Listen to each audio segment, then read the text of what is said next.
Pandian store upcoming எபிசோட்ல இங்க பாண்டியனும் கோமதி செந்தில் மீனா பழனின்னு எல்லாருமே போய் பழனிக்கு பொண்ணு பார்த்துறாங்க. பொண்ணு ரொம்ப பிடிச்சி போயிடுது பழனிக்கு. பழனிய அந்த பொண்ணுக்கும் பிடிச்சிருது.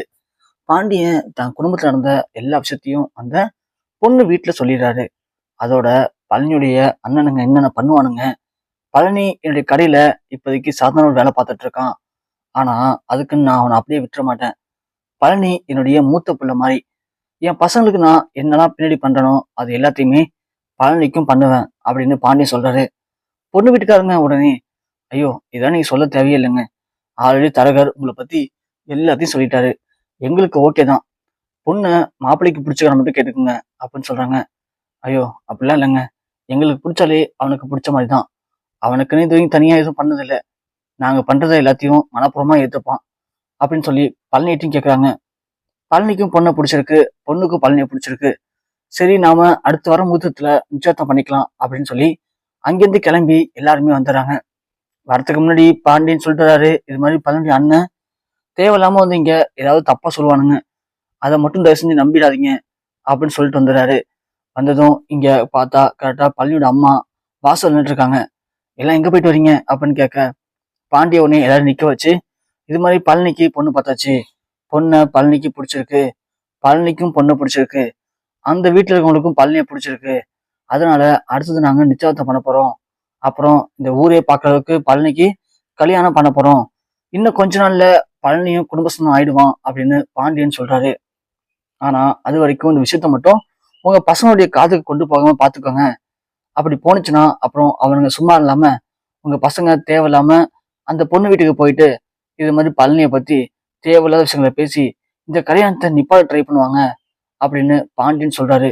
உடனே இங்க ஆத்தா கோமதிட்ட சொல்றாங்க, கோமதி அப்பெல்லாம் எதுவும் நடக்காது கோமதி, அவங்க யாரும் வீட்டுல இல்ல, நீங்க எப்படி வருவேன்னு தெரிஞ்சுதான் இங்கேயே உட்காந்துருக்கேன், பரவாயில்ல நல்லது, நீங்க ஆகிற வேலையை பாருங்க, அவங்களுக்கு எதுவும் தெரியாம நான் பாத்துக்கிறேன் அப்படின்னு இங்க கோமதிட்ட ஆத்தா சொல்றாங்க.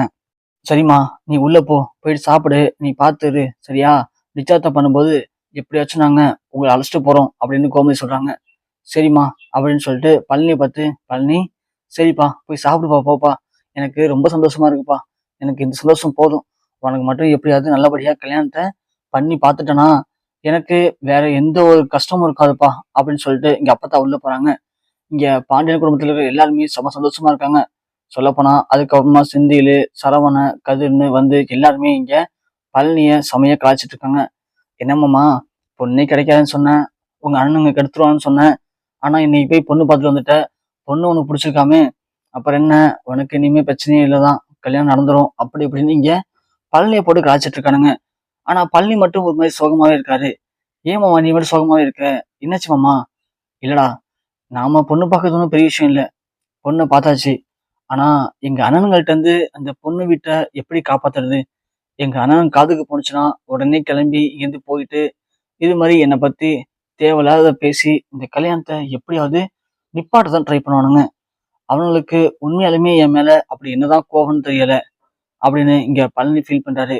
உடனே பசங்களாம், என்னமாமா இதுக்கெல்லாம் போய் ஃபீல் பண்ணிட்டு இருக்க, இங்கே பாருமாமா நீ அமைதியா இருமாமா, அவங்க என்ன வேணும் பண்ணட்டும், கண்டிப்பா உன் கல்யாணத்தை அவங்களால நிப்பாட்ட முடியாது, நாங்க தான் இத்தனை பேர் இருக்கோம்ல, இந்த முறை என்ன நடந்தாலும் சரி அவங்கள அடிச்சு தூக்கி போட்டாவது, ஏன் பிரச்சனை பண்ணணும் ரெடி ஆனாங்கன்னா அவனுங்க 3 பேரையும் பிடிச்சி வந்து ரூம்ல ஒரு கட்டி போட்டுட்டு நம்ம கல்யாணம் முடிய வரைக்கும் அவங்கள ரூம்லயே அடைச்சு வச்சிருக்கலாம், புரியுதா, நீ ஒன்றும் பயப்படாத மாமா அப்படின்னு இங்க பசங்கள்லாம் பழனிக்கு ஆறுதல் சொல்றாங்க.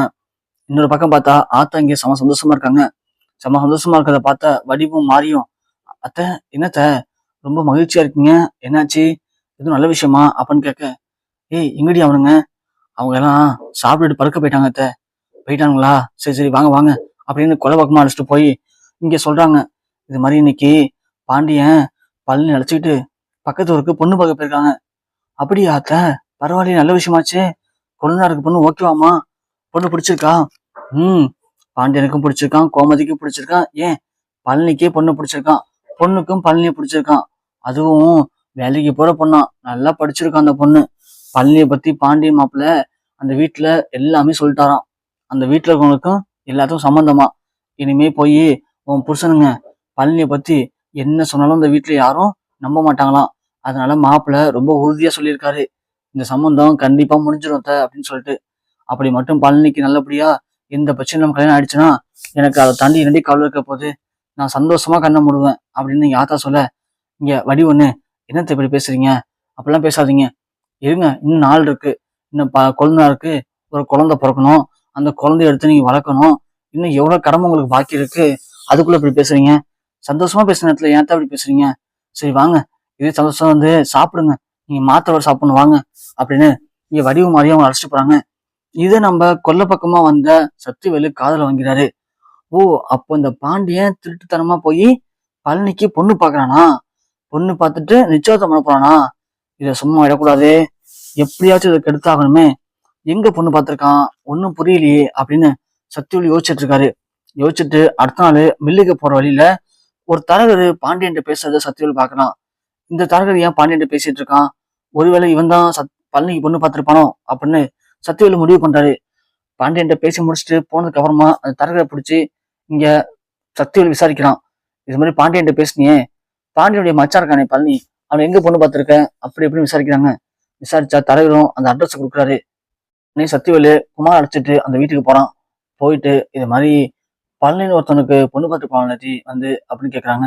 ஆமா சொல்லுங்க, நீங்க யாரு, நான் அவங்க அண்ணன் தாங்க, அவன் சுத்த வேஸ்ட்டுங்க, படிக்கல, அவன்கிட்ட சல்லி பைசா காசு கிடையாது, அவனே அந்த கடையில பேக்கெட் தான் போட்டுட்டு இருக்கான், அந்த குடும்பம் எல்லாமே அவனை ஏமாத்தி வச்சிருக்கு, அவனுக்கு சொல் புத்தியும் கிடையாது சுய புத்தியும் கிடையாது, அவனால தன்னிச்சையா எதுவுமே பண்ண முடியாதுங்க, அப்படி இருக்கும்போது ஒரு அண்ணனா சொல்லல, ஒரு பொண்ணுக்கு ஒரு அப்பாவா சொல்றேன், அவனுக்கு பொண்ணு கொடுத்தீங்க அப்படின்னா கடைசி வரைக்கும் உங்க பொண்ணு கண் கலங்கிக்கிட்டு அதே கடையில இந்த பொண்ணு ஒரு ஓரமா உட்காந்து பேக்கெட் தான் போடணும், நீங்க உங்க பொண்ணை நல்ல இடத்துல கல்யாணம் பண்ணி கொடுக்கணும், பின்னாடி எந்த பிரச்சனையும் இல்லாம நல்லபடியா வாழணும்னு ஆசைப்பட்டீங்க அப்படின்னா அவனுக்கு கல்யாணம் பண்ணி கொடுக்காதீங்க, அவ்வளவுதான் சொல்ல முடியும் அப்படின்னு சக்திவேல் குமார் இங்க பழனியை பத்தி தப்பு தப்பா பேசிட்டு இருக்காங்க.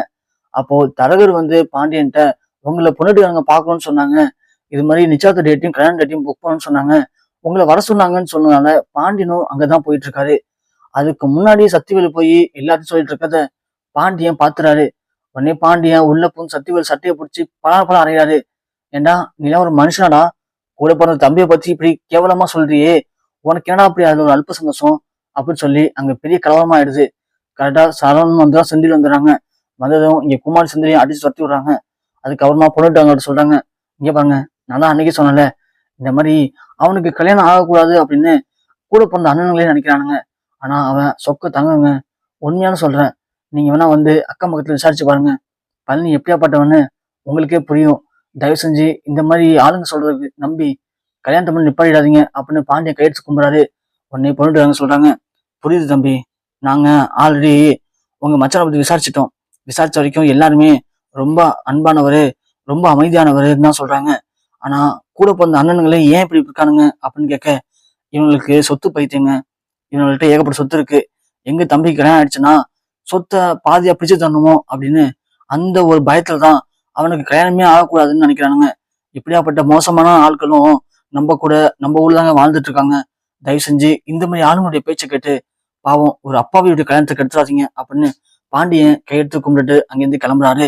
சக்திவேலு குமாருக்கும் இங்க இவ்வளவு தூரம் வந்துமே நம்மளால கல்யாணத்தை நிப்பாட்ட முடியலையே அப்படின்னு ரொம்பவுமே அசிங்கப்பட்டு நிக்கிறாங்க.